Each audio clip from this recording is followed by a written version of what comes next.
So you want to make a short film that people actually want to watch, admire, study, and that actually can launch your career as a filmmaker? This is the video for you. Hi, this is Fifth Dimension Film, and I'm going to go over a few tips on how to make a short film from start to finish. Things I've learned, mistakes I've made, things I wish I did, and rules every filmmaker should know that they might not know starting out. So directing a short film was one of the hardest things I've ever done, but it's one of the most satisfying things I've ever done as well. And it's one of those things where I made my first real production short film about 4 or 5 years ago. And it's the one thing that I could look back in my life and say, hey, I'm proud I did that. I'm glad I did that.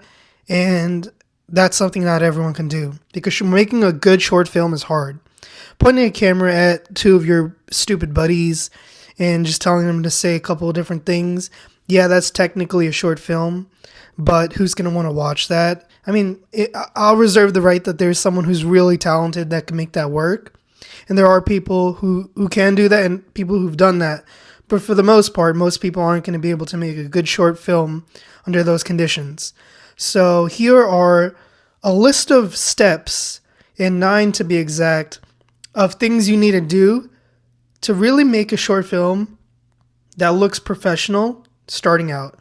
Step 1 is the first step is just to write down a lot of ideas over a couple of days, couple weeks, maybe even a couple months, maybe even a couple of years. But it's to write down every piece of idea that you have, every piece of information, inspiration, accumulate thoughts, philosophies, opinions, arguments, all those kind of things that you want to see that have something to do with film. Write them down in the Notes app, keep it in a Google Drive, whatever you got to do. Because if you're just using the idea that first pops into your mind and doubling down on it and going all in, it's most likely going to fail. And I'll tell you why. Good ideas aren't just that easy to come by.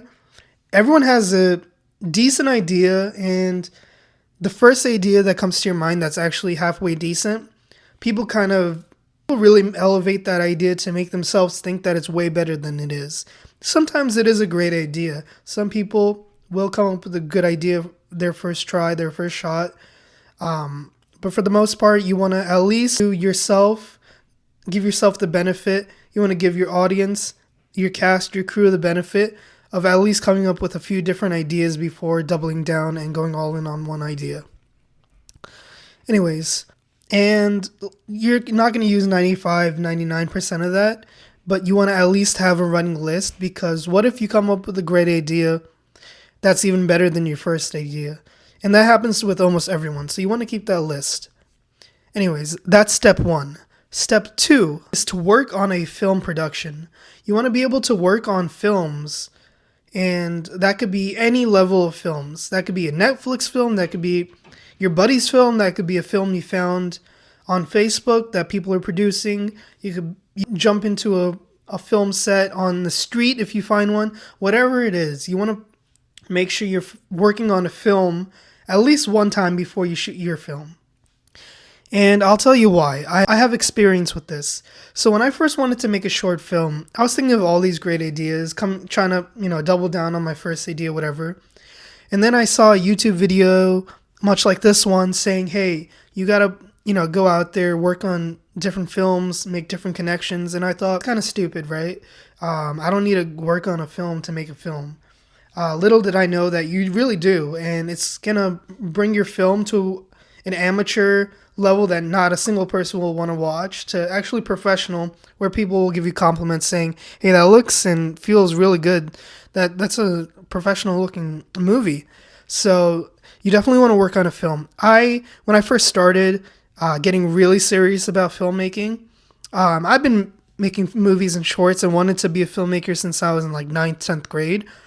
But when I first really got serious and was like, hey, yeah, film is my career, I'm going to go all in, I did my research on YouTube. I found my local Facebook group. That's a great idea for you, to find your local Facebook group, whatever, clubs, whatever. But I found my local Facebook group in New York. I'm from New York. And I found a group I found a film, like I was scouring the internet for days, and I've actually found a film production, independent film production of people from New York, just kind of maybe 20, 30 minutes drive from me, but they're actually shooting an indie film in Texas, Dallas. So I messaged them and said, hey, I can help. I was a 21-year-old at the time. So I told them, hey, I want to help. I could do whatever, BPA, whatever. So they said, yeah, we need the help. And most indie productions will need the help. I didn't take any pay for that production, but they gave me an Airbnb to stay at for 2 weeks. It was in Dallas, Texas, so they bought me a plane ticket. I met a bunch of people. I literally learned everything I needed to know to make a film. I was writing a shit ton before then, scripts and all that, but writing and producing and executing are way different from each other. So I was writing a ton of scripts at the time. I wrote about, and that's one of the steps in this video. But for now, I'll go over this step. I was making a ton of writing a ton of scripts, and then I found this indie production in Dallas. I went there for 2 weeks. Literally learned everything: how to record sound, how directors talk to cinematographers, what PAs do, how actors react to different directions, all these different kind of things you could only learn on a film set. So that's what I did. I learned a ton, and that's one of my most memorable moments in my career so far. So that's step 2, is to work on any film at any caliber. It doesn't have to be Netflix. It could be the lowest of low productions. Just get your hands dirty and get in there, You will not regret it. Step 3, and that's something I kind of talked about a little bit already, is to write often and get good at screenwriting. Get your hands on books, get your hands on podcasts, YouTube videos, different screenplays, read a ton, write a ton. And because filmmaking is a form of storytelling, just visual storytelling, you got to get good at storytelling. Getting good at screenwriting is your foundation. I know there's a lot of directors who don't write their own screenplays. A lot of them have, input in the screenplay, but they might not write it themselves. But starting out, most of them did write their own screenplays. So, and even if they didn't, they understand story and film grammar so well that they don't need to write their own screenplays to understand it. But starting out, you really do need to write your own screenplays and understand screenwriting. And if you don't, you're only doing yourself a disadvantage. That's that. I wrote a ton of screenplays before I made my first short film. I wrote probably 50 to 100 at least. I don't know. And a lot of them I showed to people, got feedback. Feedback is important for filmmakers. But yeah. So you want to write a ton. So now you got kind of a foundation and basis going for yourself. You read scripts. You wrote a lot. You worked on a film set. You watched a ton of films, read books, you listened to podcasts, you listened to YouTubers. You have an ongoing collection of ideas going forward. So you got a good basis. Now it's time to execute and get really technical. So you want to know what you're going to shoot your next short film with. And I'm not the type to say, hey, you got to shoot it with a back camera of your Ford Explorer or whatever. You could literally shoot it with whatever. And I'm one of those people that thinks story is more important than anything. And any camera in the right hands is going to be a good film. And I believe that. But if you have some money to, get a nicer camera, maybe it doesn't have to be expensive. It could be $200-$300. Maybe a used T3i, whatever. That'll be so much better than an iPhone. But if you can only shoot with an iPhone, that's fine. There's a ton of movies shot in iPhones. My favorite movie, Tangerine. Well, not my favorite movie, but one of my favorite movies from one of my favorite directors is Sean Baker, Tangerine. Shot on an iPhone 6 or something. I forget. But yeah. One thing you do want to splurge on, though, if you can, is sound. Sound is very important. And you don't have to spend that much money on sound. Get a cheap shotgun mic. Get something like this. A lavalier mic or whatever this is called. I'll link a few things in the description that you could use. But it's not something I'm going to talk about too deeply in this video. I'll make more videos about that later. But, spend a little bit more money on sound rather than visuals, because these iPhone cameras can really shoot some beautiful photos and videos, especially with good lighting and in the right hands. But, if you could splurge a little extra, do that. Step 5, find your cast and crew. To do this, go on Facebook, go on Backstage, go on Craigslist, Instagram, whatever you can. Find people. I really like Backstage and Facebook. You could find someone like literally in one day for whatever role you're trying to fill on those platforms. I'm a little bit, I live in New York, so it's a little bit easier for me, but, there's actors, filmmakers everywhere, people who want to work in film everywhere. So unless you live in the middle of the ocean, you could find someone to work with you on your film. Instagram is kind of like the weakest one for me. I think Facebook and Backstage are the strongest. But if you need to find someone on Instagram, you can, there's people on there. Just go in the search box, type in film crew, film work, whatever. LinkedIn might also work. I never used it, but I've heard good things. So LinkedIn can also work. But yeah, that's step 5. Step 6. Now it's time to write your story. You have a lot of experience. You know the equipment you need. You've worked on a film set. You've studied. You've wrote. You've consumed film for, let's say this process takes 3-4 months, maybe up to a year. Now, and I just want to caveat and say you could, right after watching this video, you can make a short film and pick up a camera and make a short film and you're a filmmaker. But this video isn't about just making a garbage short film that nobody wants to watch. I'm telling you how to make a film that you can translate your creativity and pure vision onto the screen. So I'm not talking about, just making a crappy short film with a ton of noise in the background and no actors know what they're doing or saying. So I'm talking about like a film people want to watch. So write your film around like locations and places that you can actually film at. Don't set your film in space or set it in La La Land or whatever. Set it places that you actually could film at. If you live in freaking rural Texas, set it in rural Texas. If you live in Long Island like I do, set it on a beach, whatever, which was something I did. But be smart, be a business person while being a filmmaker, because that's the only way you'll make it. Write around what you have. If you can't afford actors, hire your friends. Non-actors, find people, whatever. This is filmmaking. You work with what you have.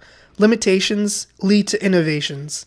But without doing all that shadow work beforehand, those limitations are going to continue to be limitations. You're not going to know how to innovate with them. So that's next step. Step 7. Now you actually made your film. You got your crew. You got your script. You got your locations. You shot it. You dealt with the logistics. You produced it. You actually made it. Edit it yourself, then show it to people. And I think editing a film yourself, at least in the beginning stages, is so useful. Firstly, you save like a ton of money because editing is like the most expensive thing ever. Second, you learn, the heartbeat of your own movie. You feel the heartbeat of your own movie, and you cut and you seam things together based on what you like and your vision.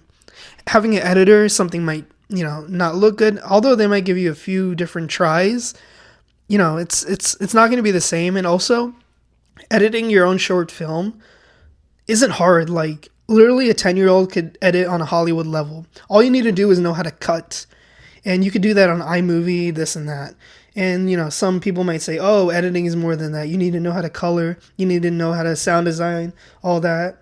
If, a lot of these platforms like Final Cut, iMovie, they have built-in things where you could improve the sound, improve the color, whatever. And although, that's not ideal, what are you going to do? Spend $2,000 getting a short film edited when the budget was only $1,000? Like, that doesn't make any sense. Save that money for your next short film after you make this one. And if you really want to get film professionally edited, make this one first. Make it cheap. Learn the process of making a professional film with limitations actually look good. Then move on to more professional services like getting professional editors, colorists, sound designers, whatever. My first short film that I got, professionally made, edited it myself, colored it myself, sound designed it myself. And I just got officially selected at a pretty prestigious film festival in Miami. I'm not saying it's, I'm the example, or like the film is objectively great. But everyone I showed it to was impressed. Uh, Professors, I showed it to actual film professionals, my college professors who taught film. I didn't try to just show it to yes men. I tried to show it to everyone. So that's that. Try to edit it yourself if you can. If you really can't, and if you really don't want to, it's your choice. This is just my advice. Step 8. Submit it to festivals. This is a mistake a lot of filmmakers make. They make their film, finish everything, then they let it sit. And I understand. Sometimes, your first film, you're not, you like it, but you're not like, oh, I'm going to win Sundance. You kind of humble yourself and, kind of sit on it and then kind of hope and pray for your next film to be better. Happened to me. That was my mistake. I didn't submit to film festivals right away. I wish I did. Submit to as many strategic film festivals as possible. When I say strategic, I mean in your area. Film festivals you could go to. And if it's not in your area, if you want to submit to a bigger film festival, you can. Just plan ahead. Because if you're going to a film festival, if you're submitting to a film festival, my microphone just suddenly died. And I just noticed while editing the video, so my bad. But you want to submit to festivals that are kind of in your area. But if you don't want to submit to like smaller festivals, and if there's a big festival that catches your eye and you kind of live in the middle of nowhere, fine, yeah, submit to it. If you think you are going to go there, even if you're not, you can still submit. Just be careful. The biggest benefit of getting into these festivals is meeting people once you're there and once you're, selected, or if you win an award. So just keep that in mind. But you can do whatever you want. There's no rules, no rhyme or reason, but just be smart about it. And step 9 is just to reflect on everything. Reflect on everything you've done so far. Reflect on the movie you just made after you made it. Obviously, don't reflect before you made it. You can. But reflect after you've made it. And like I said, making a short film was one of the greatest experiences of my life. And it's one of the things I can look back in my life and say, hey, I did something that not everyone can do. And I don't mean your run-of-the-mill, ringy-dingy short film that you make in a day with no script. And, sometimes those come out good. I've seen a handful of them that came out good. But for the most part, if you're just a beginner, if you're just starting out and don't know what you're doing, it's going to be completely by accident if that ends up being good. So you want to take strategic steps. And those are all the steps. And, I'm building a channel where I can talk to you face to face and really tell you and talk to you about what I know as a filmmaker for people, maybe one rung below me. I'm not an expert. I'm not the most successful filmmaker, but I do have a film that's been officially selected at a decently prestigious film festival. So I think I have some idea of what I'm talking about. I've been doing this for about 6-7 years and I'm still, trying to break into the industry, which is why I'm creating this YouTube channel. So definitely like, comment, subscribe, check out some other videos I made. You're definitely going to find something you can learn from. So yeah, thank you guys for watching. Peace.